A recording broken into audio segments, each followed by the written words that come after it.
আগে আমি যেমন ছিলাম আর বর্তমানে তো দেখতেই পারতেছেন কি হয়ে গেছে চেহারার অবস্থা। দিন দিন আরো খারাপ হইতাছে। হে গাইস, আসসালামু আলাইকুম। Arman Hasan Kabbo, welcome back to my another new video.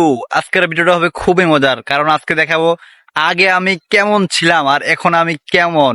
হঠাৎ করে একটা অ্যালবাম দেখলাম, সেই অ্যালবামে দেখি আমার একটা পুরনো ছবি আছে, সেই পুরনো স্মৃতিগুলো মনে পড়ে যায়। দেখেন মাশাআল্লাহ, এটা হচ্ছে 10 সালের পিক।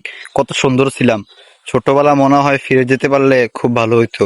তো আজকে হঠাৎ এই ছবিটা সামনে পড়লো, মন ভাবলাম ছোটবেলা নিয়ে একটা ভিডিও করা যাক।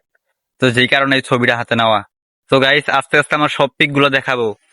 তো এটা হইতেছে আমার 16 সালের পিক, এটা হইতেছে 17 সালের পিক, তো এটা হইতেছে 18 সালের পিক, তো এইটা হইতেছে 19 সালের পিক।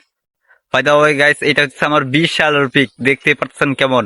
তো এটা হইতেছে আমার 21 সালের পিক, তো এইটা হইতেছে 22 সালের পিক।